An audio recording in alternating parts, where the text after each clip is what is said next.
Todo dia eu esqueço. Beleza, gente, então vamos começar? Pode começar, Maria Cecília. Ah, então, o nosso grupo a gente vai tratar sobre eutanásia, né? E a gente é do grupo a favor. A eutanásia, ela é definida, né, como uma forma de um tratamento a pacientes portadores de doenças incuráveis, que o objetivo é justamente garantir a esses pacientes que eles possam ter uma morte mais humanizada, com menos sofrimento, já que durante todo durante toda essa doença que eles passam, né, eles sofrem muito. Então, a eutanásia é justamente para tentar essa morte mais humanizada para eles. Nós temos dentro da eutanásia, que chama eutanásia ativa, né? Que é uma ação realizada por um terceiro, que nesse caso o terceiro será um médico, no sentido que ele vai retirar a vida desse enfermo, que aí no caso ele vai usar medicamentos controlados como injeções letais, para que possam trazer a morte desse paciente. Existe também a ortotanásia, que a ortotanásia consiste na não realização dos procedimentos, né, de ressuscitação que tenham como um fim único o prolongamento da vida desse paciente. Que é como, por exemplo, o paciente ele respira por aparelhos, ele tem que utilizar máquinas e aparelhos para que ele possa viver. Então, a ortotanásia é justamente a não utilização desses aparelhos, para que ele possa ter uma morte natural. Porque nesse caso aqui, o paciente ele já está doente, ele já está num processo natural da morte, ele só vai receber uma contribuição do médico, né, para que ele possa seguir na morte natural, para que ele possa seguir esse estado natural de morte. E nessa ortotanásia, é importante a gente falar que não é uma morte provocada, como na eutanásia. Ela é apenas, né, uma contribuição que o médico vai dar para seguir o curso natural, né, dessa morte natural do paciente. E também tem a distanásia, que é um prolongamento artificial, né, desse paciente, que, consequentemente, haverá também o prolongamento desse sofrimento desse paciente também. Que aí, no caso, é prolongar a vida dele, e também vai prolongar o sofrimento dele. Alguém do grupo quer comentar alguma coisa? Eu queria só comentar que a gente primeiro está falando um pouquinho de definição, né? Isso. E em relação à definição de eutanásia, essas duas definições que a Cecília já falou, elas são como se fosse a eutanásia ativa e a eutanásia passiva. A eutanásia ativa seria aquela onde o paciente ele não está para morrer, né, vamos dizer assim, ele está tendo algum tratamento, mas se ele não tomar algum remédio nem nada, ele não vai morrer por causa da doença degenerativa que ele tem. Mas aí na eutanásia ativa, ele está sofrendo muito com esse tratamento e ele opta por pedir ao médico que dê a ele algum tipo de medicamento ou uma injeção que vá acabar com a vida dele. Então, ativamente, um médico vai aplicar uma injeção ou vai dar algum medicamento para acabar com a vida dele. Se não fizesse isso, ele não morreria naquele momento. Então, isso é uma eutanásia ativa. E aí, a eutanásia passiva, que é a ortotanásia, é aquela onde o paciente ele está tomando medicamentos, ou ele está respirando artificialmente, ele está tendo algum tratamento que está mantendo ele vivo. E se esse tratamento for interrompido, ele vai naturalmente falecer. Então, esse tipo de tratamento, não é tratamento, né? Esse tipo de morte, esse tipo de postura médica, ela é permitida no Brasil, legalmente.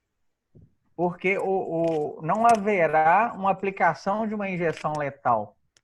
Não haverá nenhum medicamento que vai ser ministrado para o paciente ir a óbito. Simplesmente, como o paciente está numa situação que não tem mais tratamento, está num estado terminal e ele está sofrendo, o próprio paciente ou a família pode optar por simplesmente não dar mais o tratamento, não dar mais o medicamento ou desligar o aparelho que está forçando o paciente a sofrer ali. E aí, naturalmente, ele vai virar óbito. Isso aí acontece muito, por exemplo, em morte cerebral, né? Pouco tempo até, dando um exemplo aqui, um vizinho, que era o melhor amigo do meu irmão mais velho, ele teve um problema, teve que fazer uma cirurgia, ele estava normal, teve que fazer uma cirurgia, e era no cérebro, aqui um pouco, atrás da nuca, e aí a cirurgia acabou não dando certo, e ele teve morte cerebral. E ele estava vivo, mas por aparelhos, assim, o corpo estava funcionando ainda. Então, o que é a ortotanásia nesse caso? A família decidir que não quer que ele continue respirando por aparelhos e sem vida consciente. Então, simplesmente desligar os aparelhos, o organismo continuou funcionando por algumas horas ainda, e ele veio a falecer naturalmente. Então, ninguém provocou a morte, ninguém deu uma injeção letal nem nada. É uma espécie de eutanásia. Só para pontuar que quando a gente vai discutir aqui se deve ou não ser autorizada a eutanásia no Brasil, qual país que tem, por quê. Esse tipo, essa espécie, né, do gênero eutanásia, ela já é permitida. Então, tem uma resolução do Conselho Federal de Medicina que foi até validada judicialmente. Tem até uma matéria sobre isso. Justiça valida a resolução 1805, que trata sobre a ortotanásia. Era só para pontuar isso. Só a título de curiosidade também, voltando até um pouco para o início, que a eutanásia, o significado da palavra eutanásia mesmo, ela vem lá do grego, que significa boa morte ou morte apropriada. É só a título de curiosidade mesmo, de onde vem essa palavra eutanásia. E a ortotanásia, ela, etimologicamente, ela significa morte na hora certa, que é para mostrar a diferença entre eutanásia e ortotanásia também. Aí agora voltando para a questão que a gente tem que começar, o debate já, né? Que é o porquê a gente defende isso. Alguém do grupo aí quer já começar esse debate? O Matheus, o Carol? Eu acho que a Carol, a Natália, se vocês quiserem falar alguma coisa aí de... Bom, eu posso começar. Eu acho que, tipo assim, são 3 tipos diferentes de se findar a vida de uma pessoa, mas que são 3 tipos de uma morte digna para essas pessoas. Quando a gente se fala em vida, como as pessoas que geralmente as pessoas que geralmente são contra a eutanásia, ortotanásia, distanásia, essas pessoas querem defender a vida. Só que existe uma diferença entre a vida biológica e a vida digna, que não são a mesma coisa. E a gente tem também preceitos constitucionais que defendem a dignidade da pessoa humana. A pessoa também tem a sua autonomia de escolher aquilo que ela quer para a sua própria vida. Ou seja, eu não acho, e acredito que o grupo todo também concorde com isso, que nem nós, nem ninguém de nós, e principalmente o Estado, não pode definir como uma pessoa pode morrer ou deixar de morrer. Cada pessoa tem a sua vida, tem a sua autonomia e pode decidir qual que é a melhor forma que ela acha para ela, tanto ela quanto a família dela, caso ela não esteja em condições. Deixa eu ver o que mais que eu posso dizer. Se vocês quiserem complementando, gente, do grupo, pode ir falando também. Eu quero complementar, Carol, porque lá na Constituição, um dos princípios fundamentais é a dignidade da pessoa humana. Artigo 1º, inciso 3º. Só que quando a gente fala da dignidade da pessoa humana, a gente está querendo mesmo se referir a ela a qualquer preço, sendo que no artigo 5º, inciso 3º da própria Constituição, diz que ninguém será submetido a tortura nem a tratamento desumano ou degradante.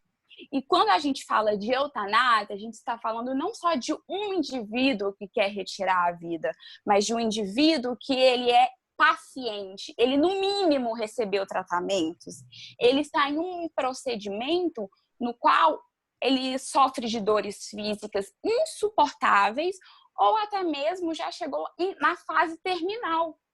Então, é incabível querer zelar, ter alguém vivo a qualquer preço, sendo que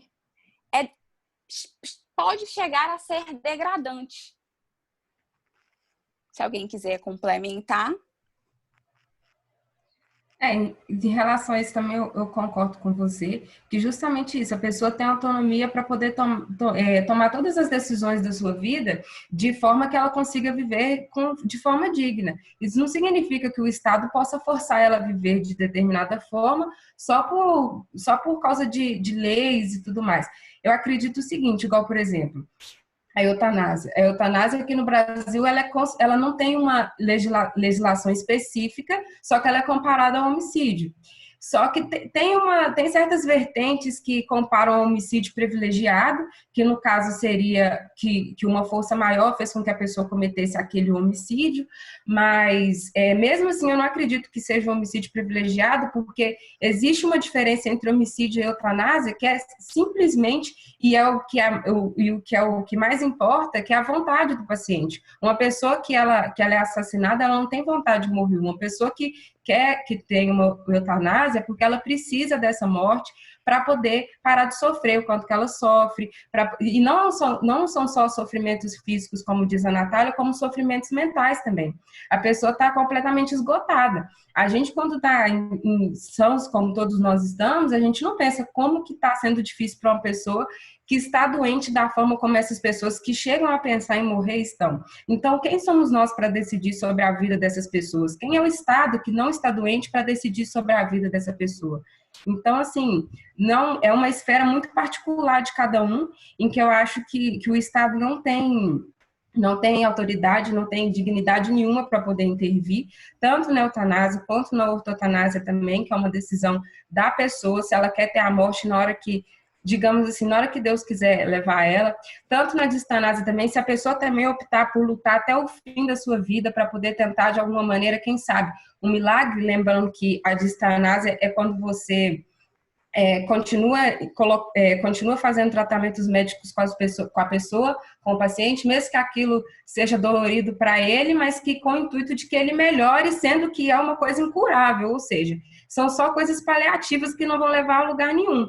Só que tem gente, por exemplo, que pode acreditar que talvez um milagre possa acontecer e que ela quer continuar lutando até o final da sua vida. É uma opção dela. Ou você luta até o final da sua vida, como é no caso da distanásia, ou você quer que simplesmente o tratamento pare, que você deixa a sua vida, você vai na hora que você achar, na hora que chegar o seu momento mesmo, que no caso é o da ortotanásia, ou então você quer antecipar esse momento, porque para você já não vale mais a pena estar no mundo. São coisas muito pessoais que o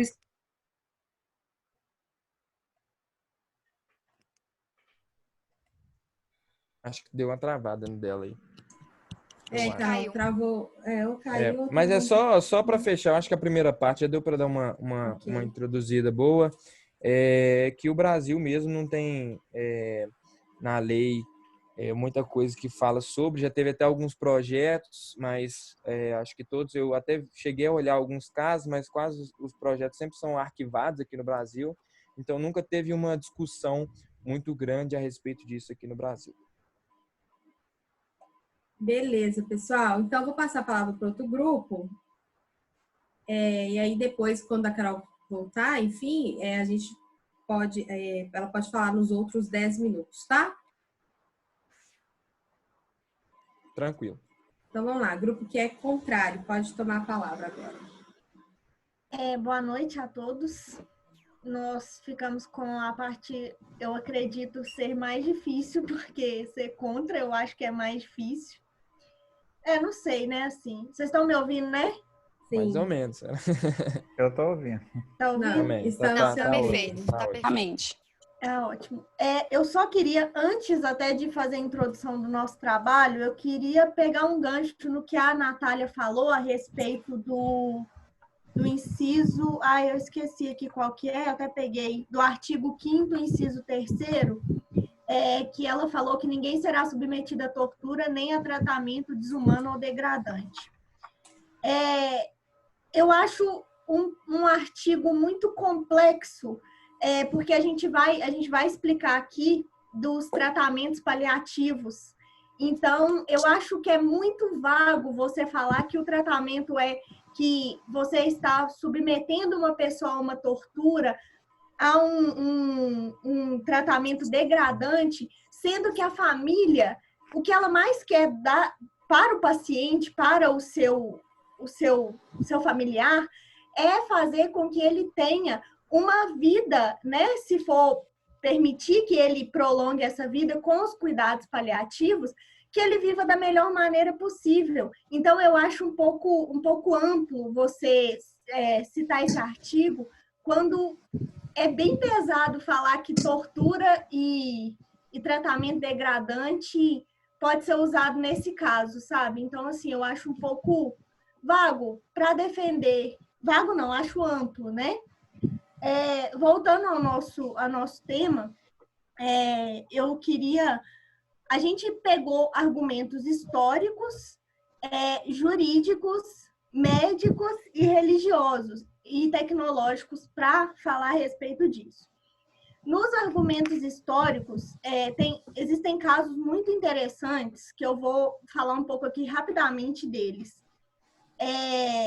Relativo à eutanásia, na Alemanha nazista, o Hitler, né? As pessoas com incapacidades crônicas profundas e crianças com deficiência mental, elas eram mortas em prol do bem-estar social. É um exemplo meramente ilustrativo, mas é uma permissão de uma prática como a eutanásia, né? Extremista. Bem-estar social, eu só quero pessoas sãs, pessoas sem nenhum tipo de doença para a minha raça, que ele queria uma raça pura, né? Os celtas, além de matarem as crianças deformadas, eliminavam também os idosos, os velhos, os próprios pais, inclusive, uma vez que eles julgavam desnecessários à sociedade. Inclusive, Tati, entra na sua teoria, né, dos velhos, do Covid para os velhos, né, que a gente está segregando, deixando só quem é vital aí para... Só, assim, eu não ia interromper, não, mas é só porque o que você falou agora chama eugenia, medidas eugênicas, que é pegar, né, pessoas doentes, tal, para poder fazer aquela limpeza étnica, né, que o Hitler de fazer, a gente chama isso de eugenia, né? E outra informação, no Japão também, eu não sei se vocês sabem disso, mas os idosos também têm uma cultura, assim, já mais antiga, mas a cultura também era de levar os velhos para... Eles eram jogados do alto das montanhas, enfim, depois a gente fala sobre, mas é isso mesmo, pode continuar. Então, falando um pouco ainda dos celtas, uma vez que eles julgavam desnecessários à sociedade, como no Japão também, né? Haja vista que os mesmos não contribuíam para o enriquecimento da nação. E o Brasil lidera hoje o ranking de ansiedade e depressão. Dessa forma, a fragilidade das pessoas só vem crescendo. E com isso, a indeterminação de viver com os problemas para conseguir se reerguer frente ao medo da doença toma conta das pessoas. Então, eu acredito que seja muito perigoso você ser a favor e assim, tô sofrendo de depressão, não quero mais viver, terminei o meu namoro, eu vou morrer. E aquela decisão repentina vira uma decisão permanente. Agora eu vou deixar, eu acho que eu já falei muito, vou deixar os meninos falarem. Vocês estão me ouvindo, gente? Tô sim, pode falar. Eu queria só fazer algumas ponderações em alguns pontos específicos que o pessoal falou. A gente vai aprofundar, se der tempo, a gente vai aprofundar em todos eles, mas só para de início mesmo, eu queria falar sobre a comodidade do Estado, que o pessoal falou que a questão da eutanásia seria uma forma de comodidade do Estado. Bom, a gente pesquisou algumas opiniões médicas, inclusive tem uma médica muito famosa que fez um livro, escreveu um livro que o pessoal deve conhecer. Deixa eu ver o nome dela aqui. É um livro chamado A Morte é um Dia que Vale a Pena Viver. Vocês conhecem? Não conheço. É bem famoso, é bem bacana o livro dela.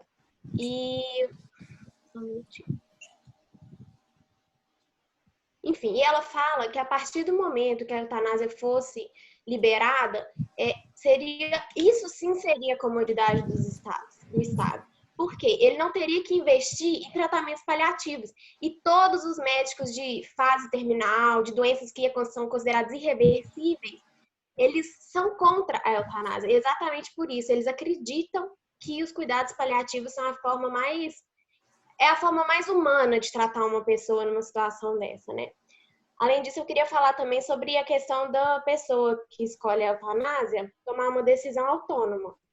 Gente, não é. Ninguém toma decisão sozinha. Sempre tem uma influência da família, influência do médico. A gente tem que lembrar também que a medicina é uma profissão de meio, igual a advocacia, não é uma profissão de fim.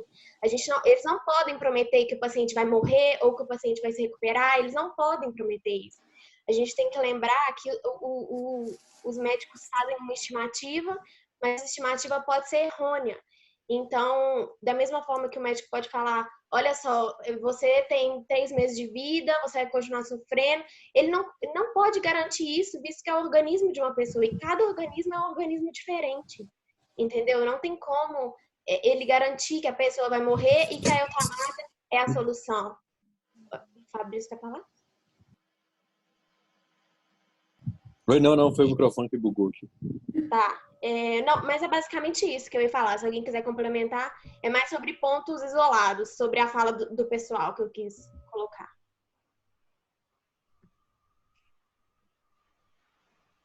Alguém vai falar alguma coisa do grupo?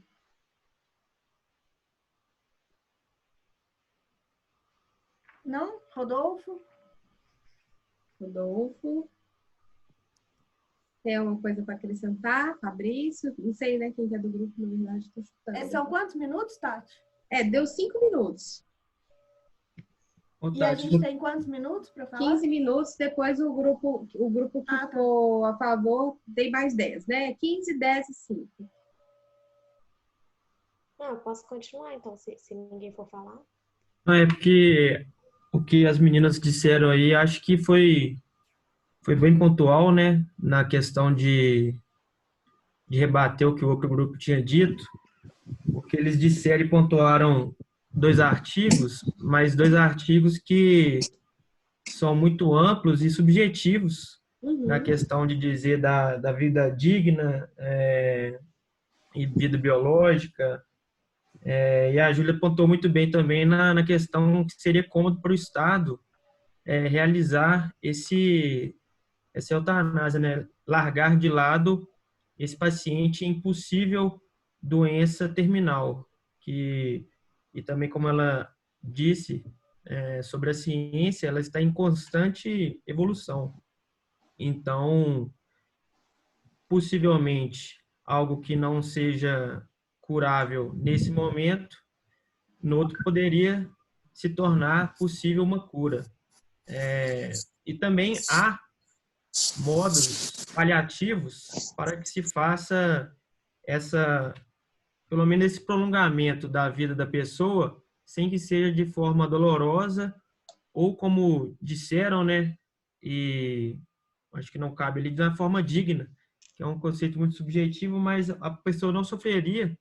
Há muitos medicamentos que podem aliviar dores, deixar que a pessoa prolongue esse momento até que seja uma possível cura, apareça uma possível cura, e aí então tem essa cura definitiva, né? Em relação a isso que o Rodolfo está falando, da tecnologia, da ciência, da inovação, a gente pode até fazer uma analogia com o que a gente está vivendo hoje, né? tanto na questão de que um tempo atrás a ciência não tinha desenvolvido meios tecnológicos para comunicação, que seria muito mais difícil do que a gente está vivendo, quanto em questão da corrida pelas vacinas, que o mundo inteiro está se mobilizando por isso, e a gente sabe que cedo ou tarde vai aparecer uma solução. Pode demorar um pouco, mas vai aparecer. A gente acredita, né, fielmente que vai aparecer. Então, assim, a partir do momento que a pessoa opta pela eutanásia, ela pode estar tomando uma decisão, até mesmo por influência médica, que eu quero bater muito na tecla dos médicos aqui, no nosso debate, eu não sei se vai voltar, enfim. Porque a medicina, ela é errônea, gente. A partir do momento que você toma uma decisão da eutanásia, seu médico fala, olha, não tem como, você pode tomar eutanásia para aliviar a sua dor, é uma coisa irreversível, é uma coisa que não tem volta. A partir do momento que o médico incentiva o paciente a fazer isso, acabou, é o fim da linha, sabe? E é isso que a gente está batendo na tecla da tecnologia nisso, porque tudo pode mudar em questão de 20 dias, de 3 meses de ano, mas pode mudar e a pessoa pode ainda estar viva para conseguir reverter e talvez voltar a ter uma vida normal, uma vida ativa, coisas assim, entende? Isso que é importante. Eu queria pegar um gancho nessa fala da Juju aí e citar, né? Eu acho que é um filme que todo mundo já viu e já morreu de chorar, que é o Como Eu Era Antes de Você. E assim, eu não sei... Claro, eu vou falar que eu não sei se alguém não viu, mas ele é muito famoso, então acho que não tem problema dar spoiler, né? Mas assim, eu não sei vocês, mas... Ah, Rodolfo, então, infelizmente... Eu não sei vocês, mas assim, eu fiquei muito indignada, porque a vida do Will mudou completamente com a chegada da Lu. Então, assim, você vê que ele poderia ter uma vida muito melhor se ele não tivesse optado por se matar pela eutanásia, né? Que ele foi suicídio assistido, na verdade, que foi o dele, né? Rapidão, é porque no grupo ali a Thaís está falando que está completamente sem áudio para ela. Se ainda tiver, eu acho que no canto esquerdo inferior fica uma opção lá de participar, né? Alguma coisa assim. Bem no canto inferior lá. Pra ela? Que ela falou no grupo. Ela não tá te ouvindo, né? Mas quem que é que falou? A Thaís? Não, às vezes ela tá sem falar, entendeu? É Thaís? Quem que é? É Thaís. Thaís Freitas. É porque às vezes... Gente, eu não tô achando ela aqui. Ela não tá aqui, não. Vocês estão enxergando ela aqui? Não. Ela deve ter saído e entrado de novo para ver se vai conseguir escutar. Deixa eu ver. Se ela entrar de novo, eu vejo aqui com ela. Mas pode ir lá, gente. Continua aí. Vocês têm mais enfim, assim, 1 minuto. Tá. Então, enfim, assim, eu queria também só pontuar, então, rapidinho aqui, em relação aos argumentos jurídicos, a gente tem a vida como um direito fundamental, e o artigo 5º da Constituição, ele é uma lei que não pode ser modificada, como é de conhecimento de todo mundo, devido à sua aplicação imediata e intangível. E ele veta toda e qualquer lei que seja contrária a ele. Assim sendo, uma lei que permite a prática da eutanásia, ela contraria o artigo 5º da Constituição e, consequentemente, feriria a prescrição constitucional da inviolabilidade da vida, podendo causar um caos e a quebra do sistema jurídico. Então, eu acho que a eutanásia é uma forma de violação à vida. E ela é inconstitucional no Brasil, né? E motivo esse para que a sua prática não seja aceita. A gente ainda tem tempo? Na verdade, não. Vou passar a palavra para outro grupo. Aí vocês vão ter 10 minutos. Nos 10 minutos depois, vocês debatem. Então, passando a palavra para o grupo a favor.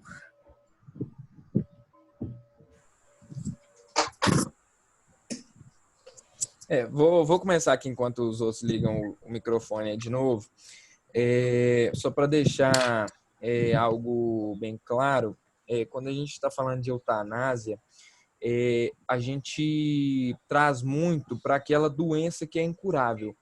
Aquela doença, existem algumas, eu não vou saber o nome agora de cor, mas tem algumas que até pela medicina não existem muitos tratamentos, ou às vezes já fez todos os tratamentos possíveis e aquela pessoa está lá só sofrendo, e às vezes não tem nem muita consciência, mas está lá com uma doença incurável, né?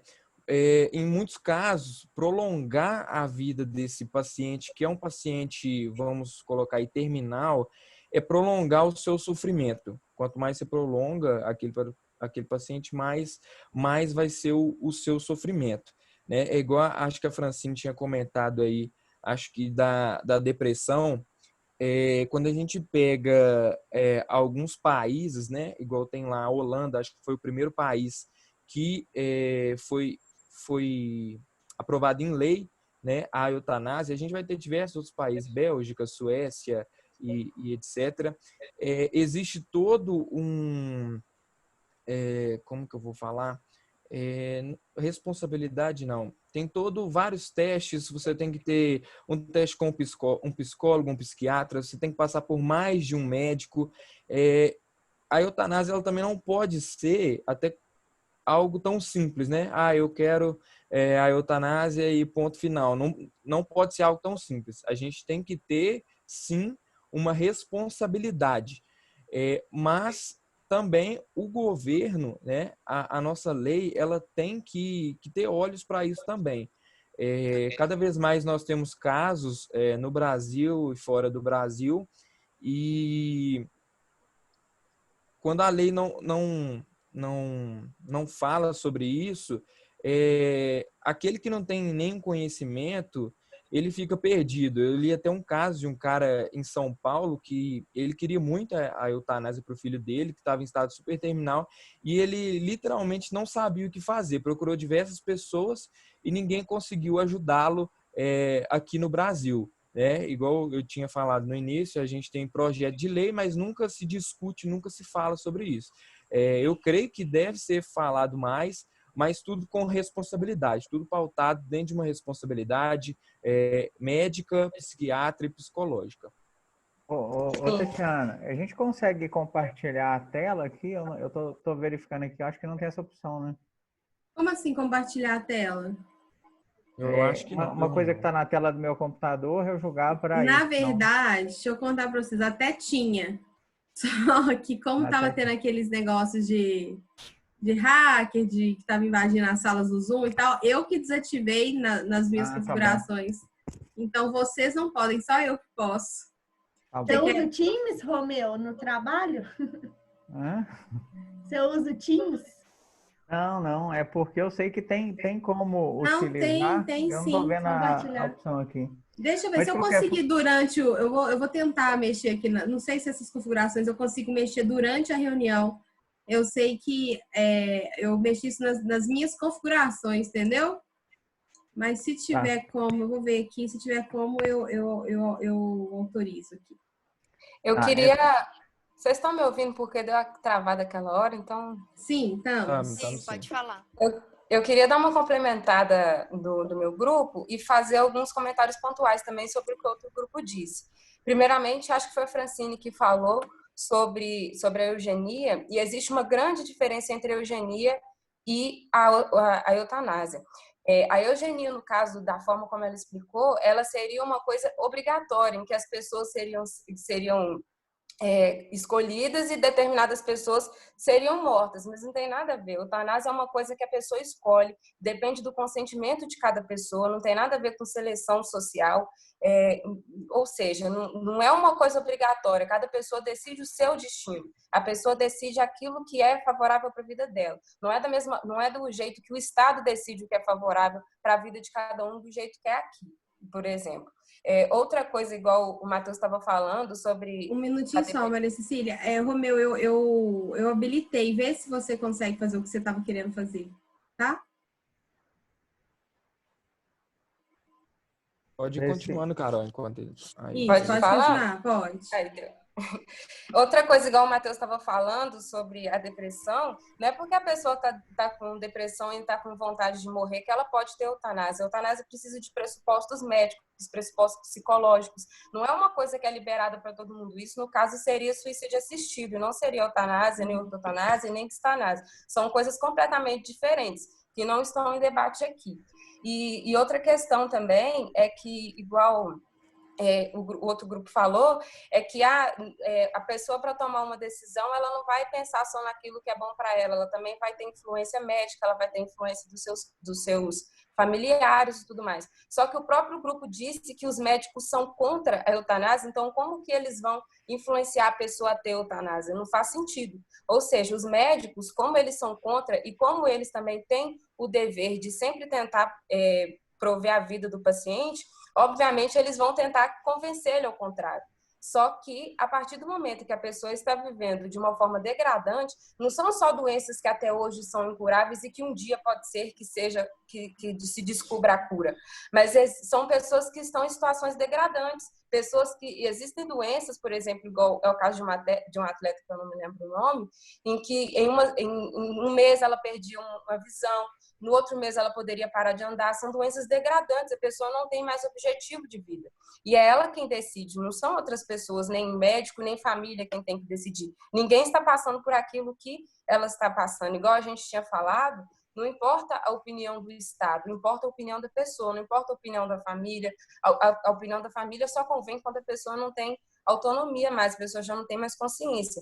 Mas a opinião da família, opinião médica, opinião do Estado são totalmente diferentes daquilo que a pessoa pode sentir realmente, porque quem está sofrendo doença é ela, não são essas outras pessoas. E a Francine também citou o artigo 5º da Constituição sobre o direito à vida, mas como eu tinha falado no início da apresentação, existe uma grande diferença entre vida biológica e vida digna.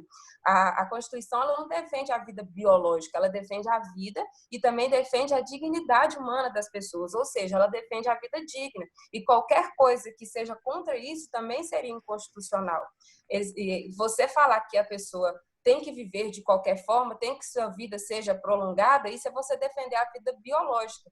Agora, você dizer que a pessoa tem que viver até um momento que seja digno para ela viver, até o momento que ela tem objetivos de vida, aí seria uma vida digna, que é o que a Constituição defende, na verdade. Tatiana, a gente tem um minutinho ainda?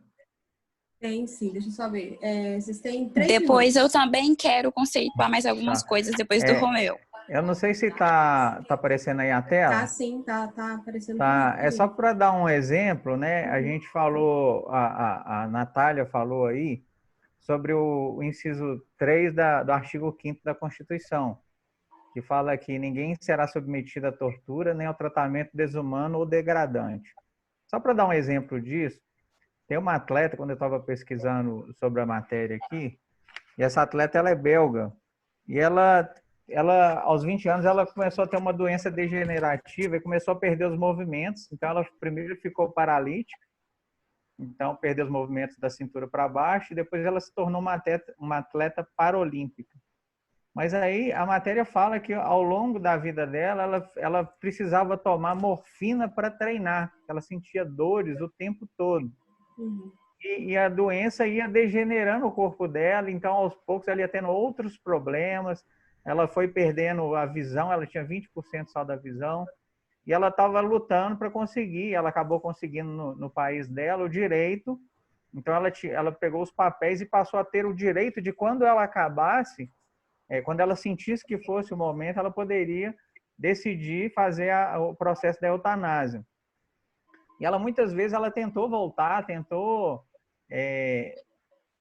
ser atleta, mas ela não estava mais conseguindo. Então, a matéria até fala, né, o médico que dá um parecer, que é um brasileiro, ele fala que ele faz a seguinte pergunta: quem que pode ou deve decidir a intensidade de sofrimento que o indivíduo deve sofrer antes de morrer?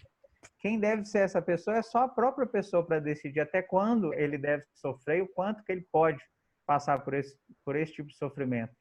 Aí tem uma outra matéria que depois que eu li essa, eu pesquisei de novo e achei uma outra, que já é de 2 anos depois da primeira matéria, que é aquela atleta que antes estava brigando para conseguir, né? Ela teve que ter vários laudos médicos mostrando que não tinha tratamento. De psiquiatra, eu vi esse caso. Psiquiatra Médico, falando que ela tinha certeza do que ela queria. E aí ela conseguiu na justiça, ela já não tinha mais condição de andar, nem de treinar. Ela já estava num leito de hospital, então ela conseguiu esse direito e aí ela optou por isso. Justamente, se a gente fosse trazer para o nosso código, seria baseado no artigo 5º, inciso 3º, mas no nosso Código Penal não existe essa possibilidade. A Constituição, tem juristas que entendem que o direito à vida é inviolável, então, no Brasil ainda não existe. A gente até pesquisou também, tem alguns projetos de lei de 96, tem um outro de 2016, mas todos eles tramitam nas câmaras, nas Depois acaba sessões, sendo arquivado. nunca chegaram a ir a plenário para serem votados, na verdade. Ok. Professora, temos mais algum tempo para falar ou Na só da verdade, próxima não. vez? Você pode deixar para a próxima vez? Sim, posso deixar. Então, beleza. Pessoal, mais 10 minutinhos aí para o grupo contrário e depois 5 minutos. Pode tirar sua minutos. tela do fundo, Romeu, agora. Você já pode tirar sua tela. Apareceu aí a notícia. Apareceu. Então, beleza, eu vou ver como é que eu tiro agora. Eu acho que tem no share screen aqui. Stop share. Aqui, ó.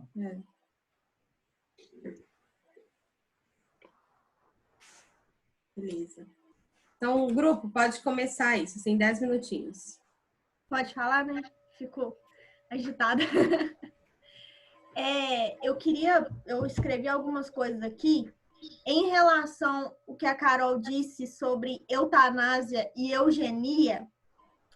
Eu citei isso, Carol, mas como argumentos históricos, e a matéria que eu li, as pesquisas que a gente fez, Hitler considerava a eugenia como uma eutanásia. Não tem a vontade expressa do paciente, porque para ele tanto fazia, né? Ele não tinha muito o que pedir opinião, porque para ele as pessoas nem eram consideradas gente. Mas eu citei isso justamente por isso, porque lá na época era considerado, na matéria que eu li e nas pesquisas que nós fizemos, era considerado como uma eutanásia.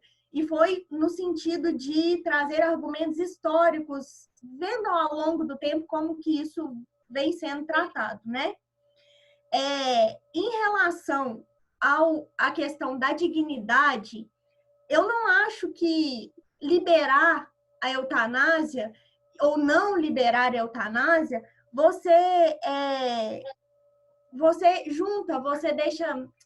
Me fugiu a palavra aqui que eu estava na cabeça, mas assim, você não está ligando uma coisa à outra, porque a pessoa, ela pode viver com dignidade, que existem os cuidados paliativos, é uma dignidade que a família, os médicos, eles dão aos pacientes. Então, assim, não quer dizer que você vai deixar a pessoa julgada, sofrendo, não vai matar ela porque você é a favor da vida, mas você vai deixar ela sofrendo de qualquer jeito, né? Então, eu acho, assim, que tem um pouco de dignidade, sim, nisso aí.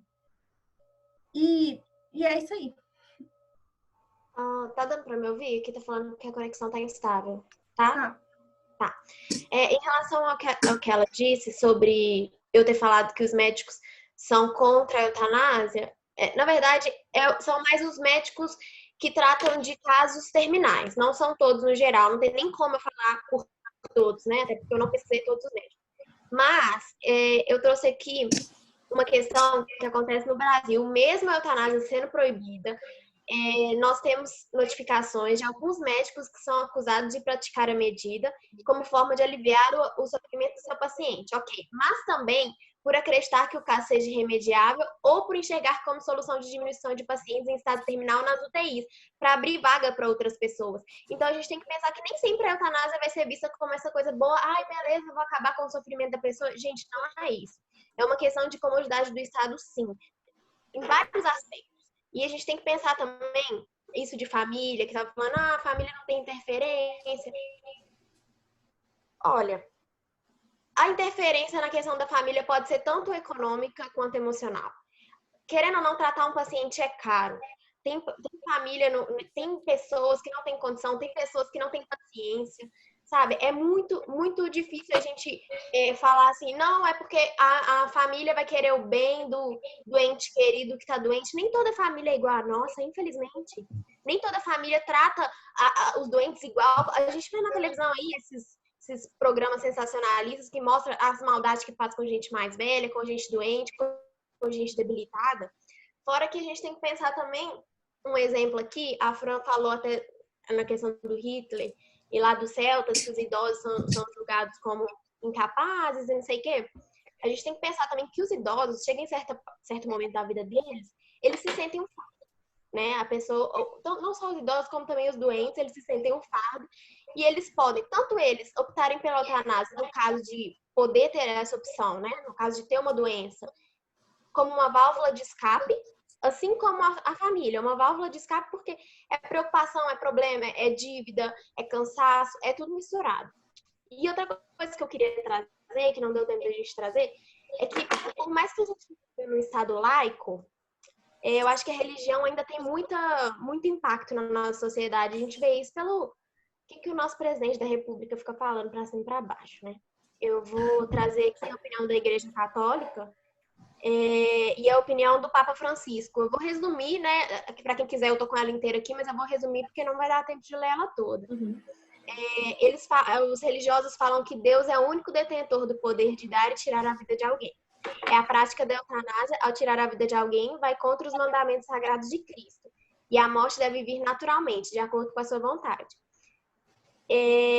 Tanto a Igreja Católica quanto o Papa Francisco, além dos médicos de estado terminais, que tratam de pacientes de estado terminais, são a favor dos cuidados paliativos, ao invés da eutanásia. O Papa Francisco fala que temos que procurar formas de melhorar a vida dos enfermos, dizer que estamos aqui para ajudar, que eles não estão sós e não incentivá-los a desistir do nosso bem mais precioso, que é a vida por meio da eutanásia. Mais alguém quer falar alguma coisa? Pode continuar. Eu só queria complementar isso que você estava falando antes da opinião do que o Papa falou aí, que hoje no Brasil a gente tem muitas pessoas que dependem do SUS. E a gente sabe que o SUS não dá conta de atender e providenciar medicamentos para todas as pessoas. E voltando nessa questão do erro médico, caso a eutanásia fosse permitida, seria um modo de facilitar ao médico isso que a Júlia falou, de oferecer a eutanásia como uma saída, uma válvula de escape, sendo que na realidade seria apenas uma razão financeira e econômica por parte do Estado também, não só por parte da família de não ter condições. O Estado não tem condição de dar medicamento, o Estado não tem condição, então eu vou oferecer para o rapaz ali, para o senhor, para a senhora, que ele pode tirar a própria vida como uma saída, uma solução, sendo que na realidade se não tivesse, se a eutanásia não fosse permitida, ele seria obrigado a estar providenciando todos os meios os meios corretos, né, para todas as opções que a pessoa tem para poder ter uma vida mais digna, assim, até o final dela. Ô, Tati, a gente tem tempo? Tá. Eu queria... na verdade, eu discuti essa questão com o meu grupo antes, a gente não conseguiu chegar em um consenso, eu queria colocar essa questão aqui para ver o que o pessoal acha em relação a isso, né? A gente tem que pensar que nós temos os absolutamente incapazes, né? E como que seria a questão de um absolutamente incapaz com uma doença terminal, a possibilidade de uma eutanásia, a família ir a favor da eutanásia e o menor de idade ser contra? Ele quiser continuar vivendo, ele querer continuar lutando. O que vocês defendem sendo a favor da eutanásia em relação a isso? Porque no nosso sistema jurídico, eu bati cabeça com o pessoal e falei, gente, porque eu fiquei interessada nessa questão, eu queria saber como que funciona.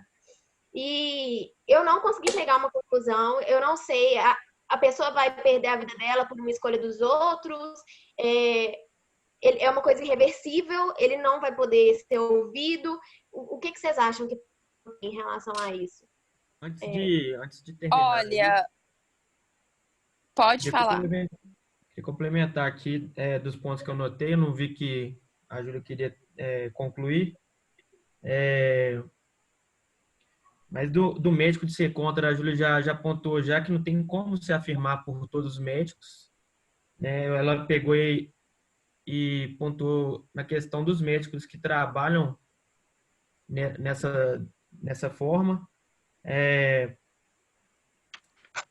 Queria colocar também sobre o artigo 5º, que, inciso terceiro aí, que foi mencionado novamente. Ele diz lá que ninguém será submetido a tortura nem a tratamento desumano ou degradante. Está falando não sobre a condição da pessoa, mas sobre o tratamento e até relacionando com a tortura. Então, o tratamento ele não será desumano ou degradante a ponto de ser igualado à tortura. O tratamento sempre será buscando a melhor qualidade de vida daquele paciente, buscando minimizar as dores, como já foi dito, né, mitigar todo o sofrimento que ele passará e não torná-lo de forma degradante ou desumana. Outra questão é da pessoa poder escolher morrer ou não. Isso não está pontuado em momento nenhum da nossa Constituição, nem do nosso ordenamento jurídico. Até porque, quando uma pessoa tentar suicidar, as autoridades têm o dever de tentar impedir esse suicídio da pessoa. Então, ela não tem esse direito de escolher a vida ou não. Primeiramente, que além da vida digna, primeiramente a nossa lei ela pauta pela vida, né? Então, além dos médicos também, que é dever deles fazer de tudo para que aquela pessoa continue com vida. Outra coisa... Rodolfo, eu vou só te cortar um pouquinho, vou passar a palavra para os 5 minutos finais do outro grupo, e aí depois eu te passo para vocês também fazerem as considerações finais, tá bom? Pode ser? Beleza. Deixa só... Nos próximos 5 minutos. Tá ouvindo? Tô, pode falar você, Romeu. Não, é só para... Eu vou deixar os meninos falarem, principalmente a Natália queria falar da outra vez, não conseguiu, mas é só um minutinho. Porque foi levantada, acho que pela Júlia, a questão de ser um menor e a família querer a eutanásia e ele não tem ainda a maturidade, né? Ele não tem autonomia para a decisão. Eu estava assistindo um vídeo, até estou com ele, se vocês quiserem pesquisar no YouTube depois, chama Biotécnica em Foco, Ética na Terminalidade da Vida.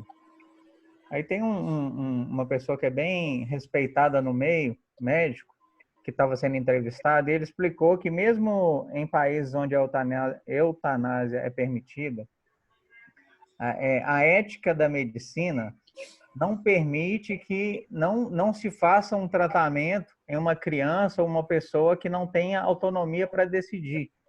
Então, ele até citou um exemplo no vídeo de um caso que tinha uma criança, que a criança tinha uma questão lá que era um problema de glicose, tipo uma diabetes, e que teria que ser tratado com uma injeção.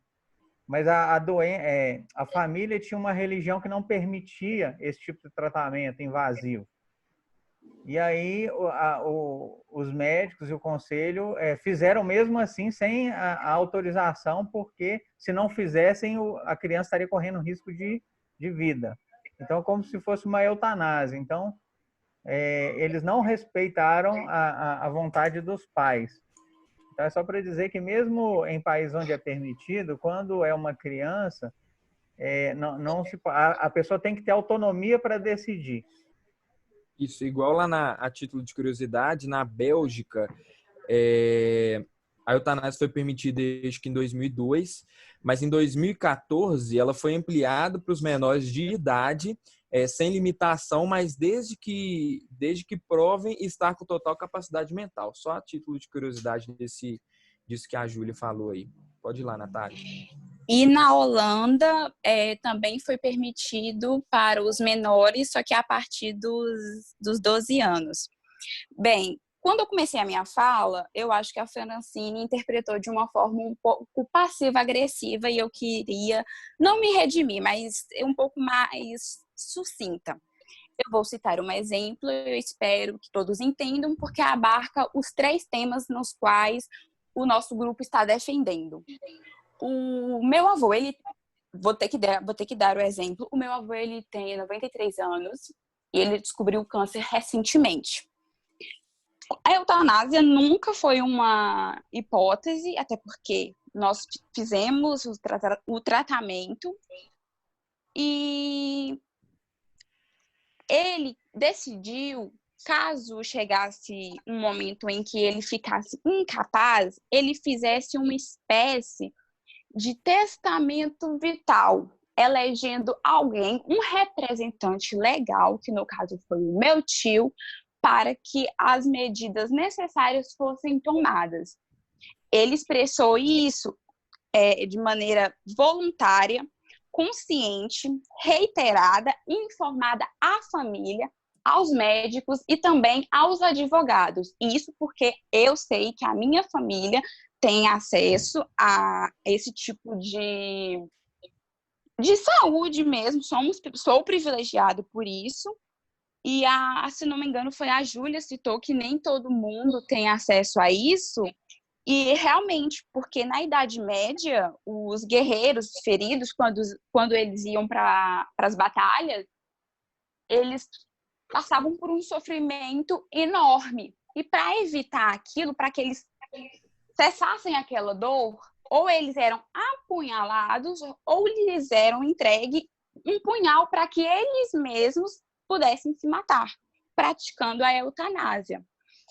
E essa parada que eu disse sobre o pedido ser voluntário, consciente, reiterado, informado, isso são nos países onde a eutanásia é permitida, que inclusive são 7. Falando também sobre o filme, não basta ter uma incapacidade psíquica, tem que ser física, insuportável. Apenas o término de um namoro, uma depressão, algo psíquico que deixe a pessoa fora da consciência, não é suficiente para que a pessoa queira uma eutanásia. E acho que foi o Rodolfo, quando eu também falei mais uma vez sobre o artigo 5º, inciso 3º, dos direitos e deveres individuais e coletivos, o que está sendo comparado é que ninguém será submetido à tortura nem a tratamento desumano. E aí vem o ou, e não o e, que diferencia aí do degradante. E o meu avô, teve metástase, espalhou, ninguém sabia o que fazer, e continuamos a obstinação terapêutica, que é a distanásia. Continuamos a família, porque isso foi deixado tipo em um testamento vital, foi expresso, e continuamos. E também a Júlia disse que, como o nosso país ele é religioso, a gente não pode negar que isso interfere diretamente nas escolhas. Então, a distanásia ela é praticamente padronizada no Brasil, principalmente pelos hospitais particulares. E a minha família falou o tempo inteiro: enquanto houver 1% de chance, haverá 99% de fé. Sabe o que aconteceu? O meu avô está vivo, está na minha cidade e a cada 3 meses ele vai a Belo Horizonte apenas refazer os exames. Então, sim, eu sou a favor da eutanásia, da distanásia e da ortonásia. O meu avô pensou em todas, porque eu sei que a minha família é uma família privilegiada, mas quem não tem acesso, infelizmente, pode ser comparada com aqueles que serão, com os guerrilheiros que eram ou que se apunhalavam, infelizmente. E é apenas isso que eu queria falar. Se eu fui passiva-agressiva mais uma vez... O tempo já está esgotando os segundos. Eu só vou concluir com 30 segundos aqui. Okay. Só com que até com que a Natália falou, depois de toda essa pesquisa sobre eutanásia, muito interessante, inclusive, eu trago que eu acho que deve sim poder ocorrer a eutanásia, mas eu levo muito a palavra responsabilidade ao lado.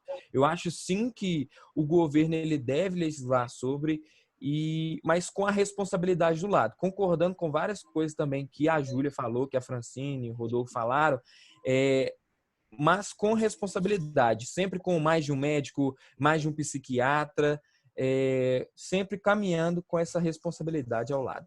Eu acho que é isso. Sim, por isso que existe o comitê de bioética das instituições, dos hospitais, porque nunca é um médico apenas ou a família que decide sobre o paciente que está terminal e afins. Você passou um pouquinho. Pessoal, então vamos fazer o seguinte, vamos passar agora, né, os últimos 5 minutos, vou passar para o grupo contrário, para finalizar, e depois eu vou passando a palavra.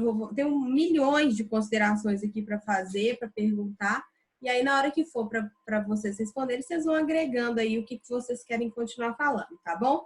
Então, mais 5 minutinhos aí para o grupo contrário. Professora, eu queria voltar lá a parte lá que eu não tinha terminado, né? Uhum. Eu ia falar sobre... Primeiramente, eu gostaria de reiterar do artigo 5º lá, mesmo o ou ali, não quer dizer que ele não esteja equivalente ali à tortura. Esse inciso, ele diz, novamente, sobre submeter alguém ao tratamento, que a tortura ela é desumana e degradante. Então, esse inciso aí, ele aborda não sobre a condição, mas o tratamento. E sobre também não ser tão simples, né, essa responsabilidade dos médicos, uma vez que, né, é difícil a fiscalização já de procedimentos proibidos, né? Já é difícil de se fiscalizar. Pense bem numa questão de legalização da eutanásia.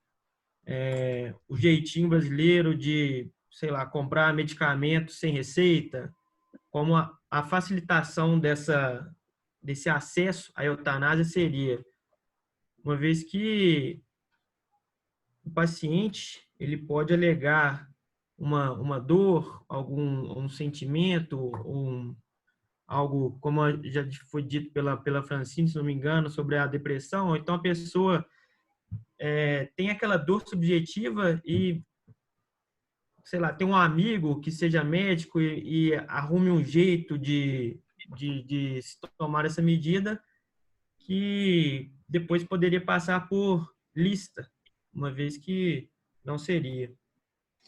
Hoje compra testado e acabar comprando eutanásia. Com certeza. Mais alguma coisa, pessoal? Vocês querem finalizar? Suicídio assistido pago. Exatamente. Seria uma facilidade muito grande para aqueles que não querem viver mais, né? Porque a taxa de suicídios aqui no Brasil aumenta a cada ano. Eu que trabalho na área, quase todo serviço tem um suicídio. Sim, ontem mesmo nós fomos em um. Então, sempre está acontecendo. Então, para que a pessoa vai se jogar de um prédio se ela pode, sei lá, tomar uma vacina? Alguma forma mais fácil de chegar ao objetivo dela, que é deixar de viver. Até para consolar os familiares também. Fazer a pessoa se matou, pulou do prédio. Agora não, se a pessoa consegue justificar fingindo que tem uma doença ali, tipo assim, acaba sendo mais tranquilo para a família, assim. E até pensando no sofrimento da família pós-morte, né? É muito mais doloroso para a família ver uma pessoa esborrachada lá, toda mole, que pulou de não sei qual andar do prédio, do que ver a pessoa morta devido à eutanásia, né? Eu só acho que vale pontuar, como o outro grupo pontuou, né, que a eutanásia não é assim, ela precisa de argumentos médicos, ela precisa de muita confirmação de que é o final da vida da pessoa, mas assim, a gente sabe do jeitinho brasileiro, né? a gente não Isso é legaliza verdade. o aborto e o aborto continua acontecendo sob condições degradantes. Então, eu acho que assim, liberar a eutanásia também, o jeitinho brasileiro, molhar a mão do médico para ele dar o laudo de que a eutanásia é válida naquele caso. É o que eu falei, complicado. mesmo sendo proibido, Fran, alguns médicos continuam, fazem ainda porque estão para aliviar leitos da UTI. Sim. Imagina com um outro motivo, assim, pessoal, entende? Uhum. É isso. Mas num caso como o coronavírus, por exemplo, assim, não, beleza, contagioso, vamos matar todo mundo aí, porque senão vai contaminar geral. E assim... Ô, Fabrício, vocês pode terminaram? começar aqui, ou...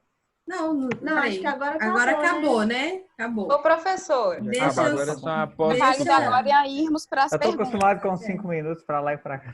Pois na verdade, Ô, assim, todas as aulas têm ficado curtas, né? Na última aula, a gente, tipo assim, quando a gente começa a entender o assunto, começa a pegar o espírito da discussão, começa a ficar aí bom o acabou. debate. Aí acabou a aula.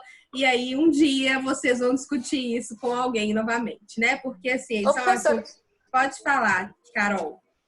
Teria como eu fazer uma consideração, não é nem por questão de debate, não, é só por uma questão de conhecimento mesmo, para as coisas ficar mais claras? Pode sim. É rapidinho. É só por causa que, igual, por exemplo, quando se fala que a pessoa vai ter eutanásia, por exemplo, em relação ao suicídio, não são coisas completamente diferentes. E outra questão também é que quando se fala assim, a pessoa vai... Como que a pessoa vai optar pela morte, sendo que ela ainda pode optar por métodos paliativos para conseguir continuar tendo uma vida digna? É só para poder mostrar como que isso não é possível, por causa do seguinte: quando se tem eutanásia é porque esses métodos paliativos não existem mais.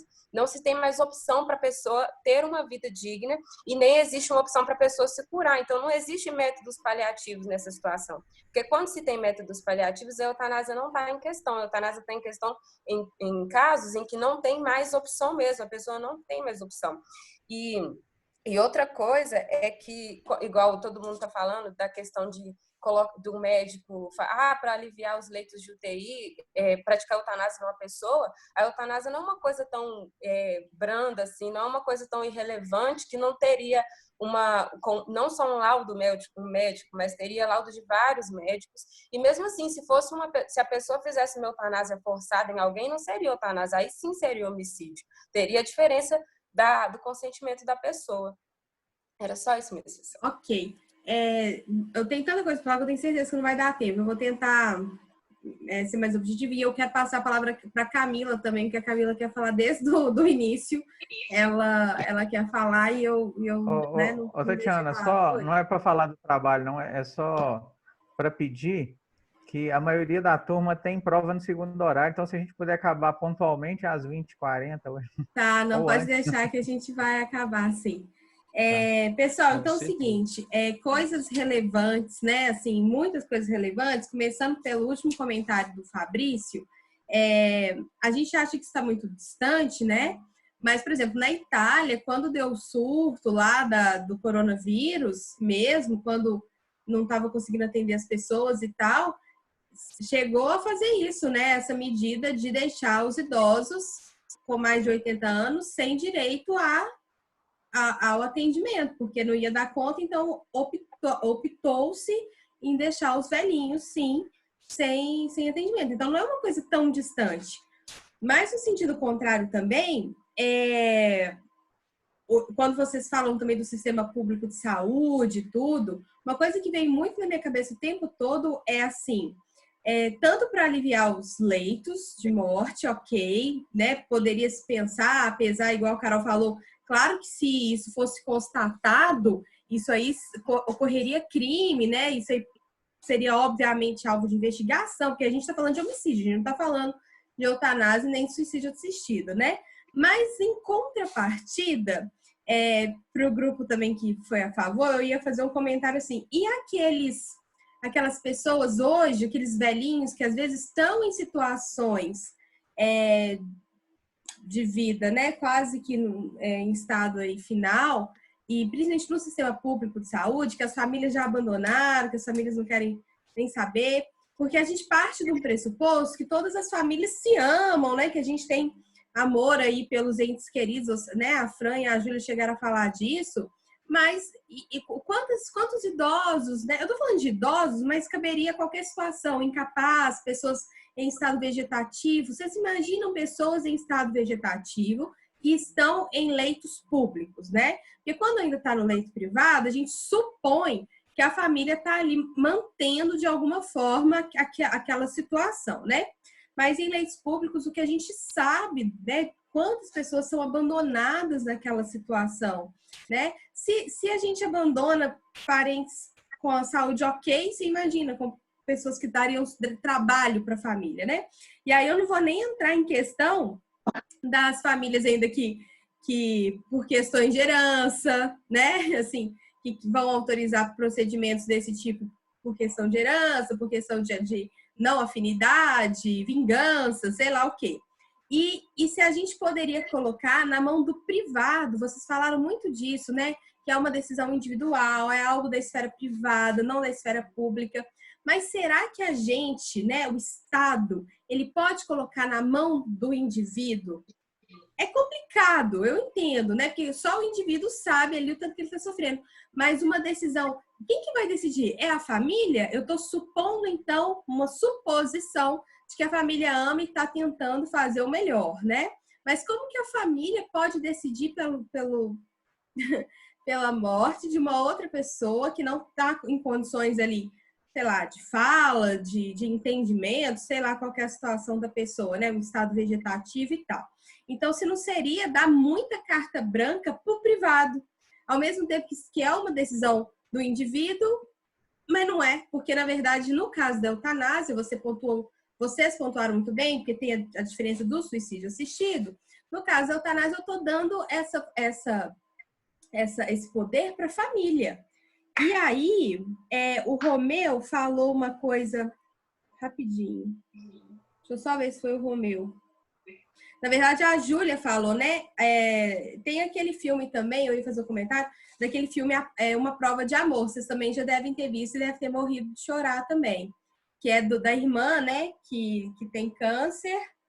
E a outra irmã, ela entra na justiça contra os pais para ter uma independência sobre o próprio corpo, né?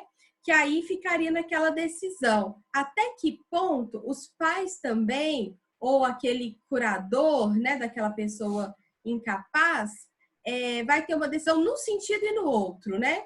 Tanto de optar pela morte, como o Romeu deu o exemplo da religião da família que não autorizava o procedimento, cairia naquela discussão sobre testemunha de Jeová, né? Quer dizer, a família pode optar que aquele ente, né, da família que é testemunha de Jeová não receba transfusão de sangue, mesmo que aquilo lhe provoque a morte? Como que fica também essa opção? Seria a mesma coisa aí dentro do exemplo. E, da mesma forma, você disse que os pais não permitiriam que o filho passasse pelo tratamento. E o contrário, que é aí o exemplo do filme Uma Prova de Amor, né? Em que a criança também, o jovem, o adolescente já não quer mais passar por tratamento, já está ali desenganado e tal, mas os pais estão ali insistindo e vão querer batalhar pela vida ali do filho, né? Olha que situação. E a outra situação é o seguinte, será que a gente pode confiar na palavra de uma pessoa, no caso do suicídio assistido, né? De uma pessoa olha que situação. Quando a pessoa deseja o seu suicídio em situação normal, a gente fala assim, essa pessoa está precisando de um tratamento ali psiquiátrico, né? Porque ela não tá bem. Será que a gente pode confiar numa decisão de uma pessoa, de um suicida? Entendem o que eu quero dizer?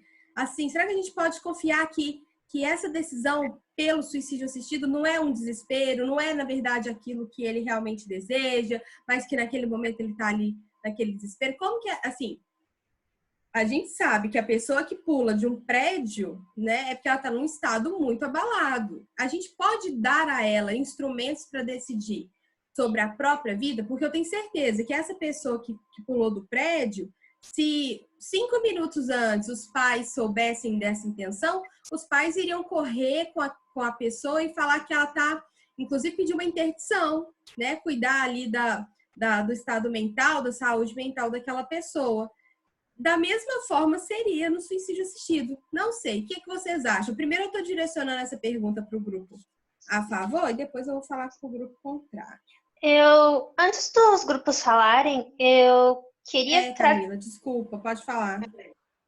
Eu queria trazer justamente o ponto sobre a questão do suicídio assistido, que teve um caso, se eu não me engano, foi na Bélgica ou na Holanda, eu não lembro direito agora, mas teve um caso no país de uma moça que ela era jovem, ela era inteligente e fisicamente saudável, e ela estava lutando na justiça pelo direito à eutanásia. Uhum.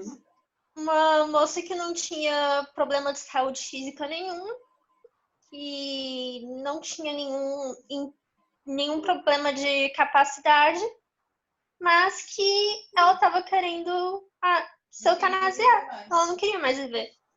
Porque na verdade é o seguinte, a gente ignora o fato de que saúde mental também é saúde. Às vezes a gente tende a falar que não, que a pessoa que tem uma debilidade física, beleza, tadinho, né? Coitada, essa pessoa pode passar por um procedimento. Mas a saúde mental, ela também é saúde, né? Então, Sim. assim, talvez seria nesse sentido que você está falando, né? A pessoa está ali desenganada, ela quer morrer, que é o caso do filme, né? Que a Fran, esqueci o nome do filme, mas o que ela citou, né? Sim. Como eu era antes de você. Como eu era antes de você, né? Eu não sei se ela tinha ou não depressão, provavelmente tinha, né? Provavelmente, claro. Mas e aí, grupo a favor, vocês têm alguma coisa para comentar sobre isso? Rapidinho. E a outra coisa é que problema nunca vem sozinho, né? Você passar por um tratamento muito pesado, como, por exemplo, o caso de câncer, pode acarretar problemas como depressão. São coisas que deixam um impacto muito grande no estado emocional da pessoa, especialmente se ela não tem um apoio adequado. Com certeza. O resto é dúvida, né? Professora, eu queria... Deixa eu só ler um parágrafo aqui, Carol, eu te passo a palavra. Pode falar. A respeito daquele caso que eu coloquei na tela aí, só para ficar claro que nos países onde se permite a eutanásia, não é simplesmente a pessoa não tem nada e vai lá, eu quero eutanásia, não. Claro que aqui não. eu vou só ler um parágrafo aqui que está entre aspas, que foi foi a fala daquela atleta que depois conseguiu na justiça o direito. Ela falou o seguinte, você precisa ir a vários médicos, se consultar com um psiquiatra, precisa provar que não pode mais viver com isso e que não tem chances de melhorar. Você precisa da assinatura de 3 diferentes médicos e precisa provar ao psiquiatra que é realmente o que você quer. É muito difícil, explicou ela recentemente. Eu tenho uma doença progressiva. Se você me visse anos atrás, eu era capaz de desenhar, de pintar obras incríveis, eu só enxergo atualmente 20%. Tenho vários ataques epiléticos e sofro dores constantes. Mas agora os papéis me dão tranquilidade de quando chegar o momento de acabar com esse sofrimento, eu posso escolher. Então, ela quis dizer que ela teve que ter 3 laudos médicos dizendo que ela estava em estado terminal e que não havia cura, e que a doença trazia um grande sofrimento e que estava degenerando o corpo dela, além de um laudo de psiquiatra dizendo que ela estava em sã consciência, ela não tinha um problema mental, ela não tinha depressão, esse tipo de coisa, ou seja, ela tinha consciência do que ela queria, para ela conseguir uma autorização para fazer a eutanásia. Então, não é simplesmente eu quero morrer, não. Eu queria falar, igual, por exemplo, quando isso acontece da pessoa querer morrer e querer a eutanásia, no caso não seria eutanásia, seria o suicídio assistido. Eu não tenho muito conhecimento sobre o suicídio assistido para poder colocar em pauta, porque como não estava em questão do debate, eu acabei não entrando muito nessa questão. Mas eu posso falar sobre a eutanásia. E no caso, igual o Romeu estava falando, que tem que ter laudos médicos, laudos psicólogos, e aí, professora, como você colocou da questão da família, se a gente pode colocar essa decisão na mão da família, por mais que sim, óbvio que nenhuma lei hoje em dia ela consegue que tudo ocorra da melhor forma, ela sempre vai ter algumas falhas, obviamente. Mas, assim, uma família ou outra com certeza conseguiria burlar a lei de forma que legalize uma pretensão familiar de que determinada pessoa morra, mas eu acredito que em sua maioria seria bem diferente. Por exemplo, os familiares, eles estão mais próximos do paciente do que o Estado para poder determinar essa questão, e não é só a vontade, qual que é o desejo daquela família que é o que vai acontecer. Precisa de laudos médicos, precisa de laudos psiquiátricos para ver se aquilo ali realmente é a única forma de saciar a dor e o sofrimento daquela pessoa. Não depende só do desejo da família de que aquilo aconteça, por causa de uma herança ou porque já não aguenta mais tratar daquela pessoa e tudo mais. Não depende só desse desejo da família. Depende de laudos médicos, depende de laudos psiquiátricos, e ainda assim eu acredito que a família esteja mais próxima da pessoa do que o Estado para poder tomar uma decisão mais plausível do que o Estado proibir de forma geral. E aí... Exatamente, Carol. É uma soma de fatores que levam para a última alternativa, que no caso seria a eutanásia. Porque é sobre o indivíduo enfermo dispor da sua própria autonomia. Ele já tentou tratamentos, ele já tentou várias coisas para que não pudesse chegar naquela hipótese. E é aí que a gente entende a eutanásia, a boa morte, porque não haverá mais dor, será indolor, não haverá sofrimento. Então, sim, eu sou a favor da eutanásia e continuo aqui com esse posicionamento. Acho que encerro minha fala aqui. Pode falar, professora. Aí eu queria levantar agora para o outro grupo, né? No caso, para o grupo contrário, e pensar naquela situação em que, né? Vocês falaram, o outro grupo falou isso bastante, sobre essa questão do que é a dignidade da pessoa humana, né? Do que é viver e do que é viver de uma forma digna, né? E o interessante, que eu ia até fazer um comentário aqui antes da aula terminar, porque se a gente lembrar daquela primeira discussão que a gente teve sobre o aborto de fetos anencéfalos, né? A segunda discussão, a gente tinha 2 princípios de mesmo grau hierárquico, como todos os nossos casos aqui, né? Todos são princípios constitucionais. E naquele caso específico do aborto de fetos anencéfalos, qual foi o princípio que teve um peso maior? O direito à dignidade da pessoa humana. Ou seja, o direito à vida do feto ele teve um peso um pouquinho menor para que sobressaísse a dignidade da pessoa humana. Mas no caso ainda da eutanásia, ainda permanece aquela ideia de que a vida tem um peso um pouco maior do que a dignidade da pessoa humana. O que eu quero falar? Que são 2 princípios de mesmo grau hierárquico, constitucionais, e que em 2 casos diferentes, você vê que os mesmos 2 princípios que estão em embate, né, eles têm pesos diferentes frente ao caso concreto, que é o que a gente tenta discutir sempre em direito constitucional, né? Como que os valores constitucionais, eles devem ser aplicados no nosso ordenamento. A gente não está falando de regras, a gente está falando de princípios, né? Então, aí vai ter a teoria do Dworkin, do Alexis, né? De sopesamento, etc. Inclusive, falando do Dworkin, ele tem um livro, depois vocês pesquisem, que chama Aborto, Eutanásia e sei lá mais o quê. O Dworkin, ele discute exatamente esses assuntos. Mas aí eu ia falar para o grupo, então, contrário, nesse sentido, né? Como que o Estado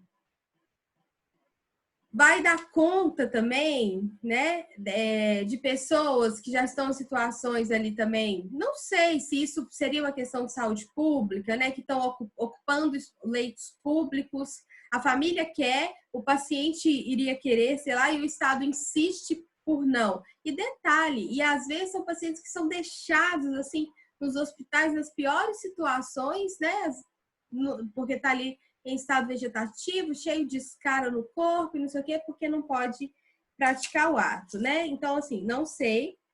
E a outra coisa que eu queria comentar, existe uma associação, não sei, na Suíça, que chama ESIT. Não sei se vocês chegaram a pesquisar sobre isso, mas é uma associação que ajuda pessoas de outros países em que a eutanásia não é permitida a ir para a Suíça para praticar a eutanásia, né? Então, como lá é permitido, aí eles, enfim, é toda uma organização que tem médicos, fazem lá, acho que ficam fica assim um ano, lá um tempão em contato, vendo se é isso que a pessoa quer mesmo, e se for, se eles chegarem nessa conclusão, aí eles conseguem levar a pessoa para praticar, ou a família, né, e tal, a eutanásia na Suíça. Então, isso é uma coisa que me chamou muita atenção.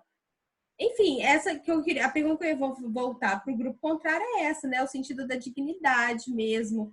Como que a gente faz a pessoa viver uma vida... Quer dizer, eu não posso ter direito a uma morte digna, né?